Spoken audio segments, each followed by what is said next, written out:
G'day everyone, I'm Blaze, and welcome back to episode number 127 of the TriPoint podcast with me, by myself once again this week. It's going to be another shorter episode where I simply go over some things and talk about them if I find them interesting, I suppose.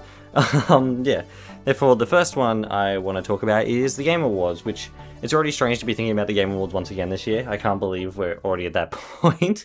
It's God, that feels strange that we're already at that point. However, the date for the Game Awards has been announced, and it will be on the 10th of December, which is, I think it's around the same time as it happens every year, to be honest. I can't believe we're already at that point again when we're discussing the Game Awards. It doesn't feel like it was that long ago that it happened last time. Therefore, let's talk about GameStop, though, because GameStop fairly recently tried to buy eBay. And that didn't work. They put an offer in for eBay, which is always going to be hilarious considering eBay is a much bigger company than they are. And they didn't happen. However, the head of GameStop is now considering a partnership with eBay instead. I'm curious to see where that goes and what happens there. It's going to be interesting if that would ever go through. However, I don't know. Like, I can imagine the heads of eBay looking at this going like, what is this? Like, what does this little company want with us? It's strange. Let's talk about next Nintendo in general. Let's talk about the Zelda controller and Switch systems that have been leaked previously. The actual designs for them have now been leaked, and they look absolutely fantastic. I'm definitely getting the controller at the very least. I've been wanting to get a Switch 2 Pro controller for a while now because trying to use game chat without the C button is actually kind of difficult, and I don't want to use my Joy-Cons because I like using my Pro controller. Therefore, I've been wanting to get one for a while now, and I've been waiting for something like this, and I'm very excited. I'm definitely going to get it. However, the Switch 2 looks fantastic as well, and I really want it. However, I don't have $700 to go pay for it right now, which is... it looks really good though. I really like the design of it. I don't know. I wish I could afford it. However, I don't know. Unless maybe I can do something where like my brother buys my current Switch and then we do it that way, or he buys it for himself or something like that. I don't know. However, it looks really good. I'm assuming there's going to be some sort of event happening. I know some more cast members got revealed or leaked, I suppose, for the Zelda movie. Therefore, I'm assuming there's going to be some sort of 40th anniversary event happening soon. Hopefully, because I feel like Zelda needs it. And hopefully all these things will be properly revealed, I suppose. Some physical Switch 2 games have had a little big price increases, not because the companies have put the prices up, however, because of how they're being resold for way more price, much higher price? For a much higher price, that's it. Because they've been heavily in demand, and this is specifically Indiana Jones and the Elder Scrolls 4 Oblivion remaster. That's the one. Two Microsoft games, both on cartridges, not key cards, which is very nice. It's great to see that people really want these physical ones. I think it really shows the industry a little bit more. Obviously, I'm assuming Microsoft didn't put out as many as they probably could have to start with, more to gauge interest. However, I'm assuming they'll obviously restock the games and everything like that. It's funny to see it though. These two games are having massive price hikes because of that online, which is funny. I don't know. I think it's hilarious. Pokemon Pokopia. We were talking about Nintendo's financials last week, and we'll have some more financials to talk about in a second here for Square Enix. However, Pokopia wasn't on the Nintendo financials really. It was on there a little bit. However, it has hit 5 million sold, over 5 million sold, which is really good. To be honest with you though, comparing this to say Mario Kart World or something like that, and I'm pretty sure that's already over 10 million.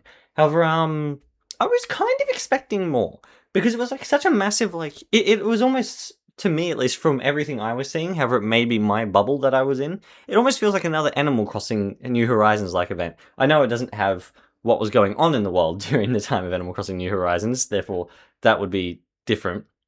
However, everybody was talking about it, and there was a whole bunch of people buying Switches for it. Therefore, I was kind of expecting a little bit more. Not gonna lie. However, Yeah, I guess. It looks like there's some rumors about some Pokemon ports as well for some more classic, for some more of the classic games, the original games. Specifically Ruby and Sapphire and Emerald. Yeah, Ruby, Emerald, and Sapphire specifically. And they're sort of rumored to come out around late September, early October. Therefore, we'll see if that happens. It may not. I don't know. We'll see what happens there. Interesting to hear about though. Anyway, let's move on. Once again, let's talk about Square Enix, the financials specifically. Let's talk about them because yeah, they put out their financial report, which is everyone's putting out their financial reports right now. It's really interesting to see, to be honest with you. However, yeah, they've put out theirs. To be honest, some of these graphs are always very confusing to go through. I don't really understand them personally.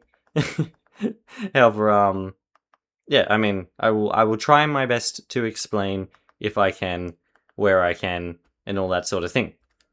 First up, they put up their comparisons, I suppose, between the fiscal year ending in 2027 and the fiscal year ending that ended this year, and the quarter ones for both. And the net sales have gone up from, I'm assuming this is billions of yen, 59.2 billion yen to 78.4 billion yen overall, which is very interesting. Like that's really good. I'm struggling to think other than like Final Fantasy VII, the second remake on the Switch, and then Elliot. They're the only two that I can think of straight away. I'm assuming there's more. There's got to be more. Yeah, it's interesting though. Their operating income's gone up from 9 billion yen to 17 billion yen. That's a nice big jump as well. And then their operating income margin's gone up from 15.2% to 21.7%. That's pretty good. that is really good, yeah. Oh, here we go. We got the games as well. Net sales and operating income driven by stronger sales of new titles and catalog titles. Net sales 17.7 billion yen. Operating income 6.1 billion yen. Therefore, yeah, and they've got a display of different things here. What has come out and what will be launched. Rebirth came out on Nintendo Switch 2 and Series X and on the Microsoft Store on June 3rd, as we know. They don't really have like the specific sales for them, at least here in the part that I'm looking at. However, hopefully they'll show something else later. Elliot launched on the 18th of June. Octopath Traveler came out on Switch 2. I'm assuming it was like a Switch 2 version. I don't even know. Same with Switch Octopath Traveler 2. They both came out on July 13th. Star Ocean, the second story R, I think it's called, came out on Switch 2 on July 16th. I like this because they're essentially all like Switch 2 things. And then Final Fantasy X and X2, the HD remasters came out on July 23rd, and their physicals will be coming out on August 27th. Then we have Dragon Quest, is it 11? Like, I'm assuming it's a Switch 2 version. Will be on September 24th. Kingdom Hearts Collection will be out on October 8th on most things. Final Fantasy Resonance, which we've talked about before, will be out on October as well. And Dragon Quest Monsters will be out on December 3rd. Very interesting to see. Moving on, we do have some talk about, I guess, I think this is like their mobile stuff. How net sales have increased by digital entertainment. It includes Final Fantasy 14. Oh no, it's their online stuff. Oh yeah, Final Fantasy 14. They talk about the new expansions that have fairly recently come out, which is always interesting. Same with Dragon Quest 10 or something. Digital entertainment. Net sales and operating income increased year on year, driven by high sales of HD games, MMO, and smart devices / PC browser subsegments. Interesting to see. Yeah, it's great to see. And then yeah, they talk about some other things that have I think are coming out. Yeah, no, that have come out in some instances. Definitely come out. Okay. Yeah, they've got a whole bunch of different things.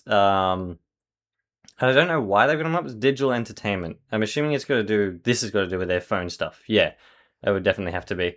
Final Fantasy Record Keeper, Romancing Saga, Dragon Quest Walk, which I didn't know was a thing, Dragon Quest Tact, Octopath Traveler, Champions of the Continent, Emberstoria, Dissidia Duellum, Final Fantasy, which came out in March, and Dragon Quest Smash Grow, which is interesting, came out in April. Moving on, we have if I can get to it, Subway Unison region. we have more onto digital entertainment and stuff like that. I'm assuming this mostly means like things that have been sold online as opposed to like physically for the most part. There's package downloads in total, and their quarter 1 sales of the millions of units sold. Their quarter 1 units have gone up from. I'm not actually sure how to read this. I'm assuming that's like 0.07 million up to 0.16 million, which is 160,000 or something like that. And then their downloads have gone up from 0.58 to 1.25 million units sold. That is really good. That's Japan specifically, and then North America, it's jumped up as well from 2.43 million. Oh, hold on, we've got totals here. 2.88 million to 4.59 million. Asia has gone up from 0.49 million to 1.37 million. Totally, it's basically everything's gone up from about 4.1 million, 4.01 million to 7.38 million, which is that's a lot. That's a fairly good jump, to be honest. I'm sure they're pretty happy with themselves. Yeah, got some nice big bars going up on their graphs. Really good. Good to see companies succeeding and hopefully not removing people while they're succeeding. Let's talk about some other things that came out trailer-wise specifically. Persona 4 Revival got a new features trailer where Paul Castro, I don't know how you say his name, Paul Castro Jr. was talking over it. I'm assuming he's one of the voice actors for the game. Basically, they talk about some new features, fully voiced social link events, basically more to do with the socializing aspect of the game. Send flying, which is an interesting mechanic where you can like hit an enemy with an ailment into another enemy and it will damage them and give them the ailment too. Interesting. New music compositions and remixes. Baton Pass, which is like being able to switch with the characters during one turn or something. Prime Time, which is like, I'm assuming that's like the special moves, essentially. Coming February 2027. Good to see it's continuing to truck along. They keep showing a lot of features off of this game that's coming out like next year. Very interesting to see. No Man's Sky has had its 10th anniversary. Good to see. This game's come a long way. I've enjoyed a bit of casual No Man's Sky over the years. Not that much into it though. However, they do have essentially a timeline video, this trailer, where it goes over all the different updates it's had over the last 10 years and teases, I suppose, the next update, No Man's Sky Cosmos. Yeah, I mean, No Man's Sky is good. I've played it casually, probably a little bit, I guess, not really that much. I've enjoyed what I've played though. Whenever I get to play, it's not like it's something where it's like, well, I don't really have the time to sit down and play a big game like that. However, where I've actually most enjoyed playing it is on VR. Therefore, yeah, it's good to see. Always good to see No Man's Sky continuing on like it does, and the amount of people who really like it. And then I think this is the final thing for this video. I'm going to quickly look down my list. Yeah, final thing for this video, Aniimo, which is a big one that we've been talking about on the channel, finally has a release, like a pre-order available, which is very nice. It's been like such a long time coming. We've been talking about this game for ages on the channel. Very good to see. Can pre-order it. I don't know if it says when you can, like, when it comes out or not. However, yeah, it's pre-orderable. It was funny though, because like they put out the trailer for PlayStation like a day before the Xbox trailer, which was very strange. They go over some of the features in the game. I feel like, seeing as this is like a proper pre-order trailer, it will probably have more views on it than most trailers. However, I think it's a bit strange that when they're going over the features, they're talking about them like people should know. Where I feel like they should have probably reintroduced a lot of the features for the pre-order trailer, specifically for newcomers who don't know it as well. That's my thought process on it anyway. It continues to look absolutely fantastic though, to be honest. as it does. Yeah, pre-orders are available now. See the full store page for full pre-order bonus details. I can do that very quickly. Well, since I am looking at this on an Xbox. Yeah, no, it is good to see though. It's up for pre-order, ready to go and everything like that. I mean, I was kind of hoping it would get a physical because it seems to be like being pushed as a fairly high-strung game compared to a lot of other things. However, well, we'll see, I suppose. Yeah, well, it's actually not. It doesn't cost that much apparently. Let's have a look here then. We have normal Aniimo, which you can't buy by itself apparently. That's funny. However, there's 2 editions. by the looks of it. There's the Advanced and the Collector's Edition. The Collector's Edition is for 30 Australian dollars, and the Advanced Edition is for 14. Yeah, for 14.99, which is really, I mean, that's pretty good. Actually, I think that's really good. It comes out on the 16th of September. That's actually fairly close, to be honest. I wasn't expecting that. Yeah, 16th of September is when Aniimo comes out. Officially, finally, fully. God, it's been such a long time waiting for this game. I'm very excited for this game, to be honest. Yeah, no. There's a lot of trailers, even on the Xbox store. I was kind of hoping it would get a Switch 2 port. However, that remains to be seen for the future, I suppose. Yeah, no. Oh, okay, that's why. You can get those editions for a certain amount of money. However, it is free to play. Otherwise, I probably should have known that considering how much we've covered it, and I probably did know that and probably didn't think about it, to be completely honest with you. Yeah, no. Very good to see. Very, very good to see. Yeah. Otherwise, though, I think that's it. Yeah, that's it. Probably it for today. Yeah, I guess the question of the day would be. I can talk about the last week's spell. However, the question of the day today would probably be to do with Aniimo and seeing if will people get a digital version by pre-order it, or they simply wait for it to come out and play the free to play.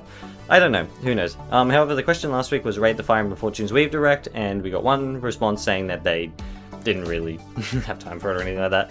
Yeah, that's fair. That's understandable. Fire Emblem's not really my thing as such either. However, it's a big thing in general. Yeah, otherwise though, next week, hopefully Kinunners will be back with us. Otherwise though, I hope everybody enjoyed. Thank you for listening, and we shall be back in the next one. Cheers, everyone.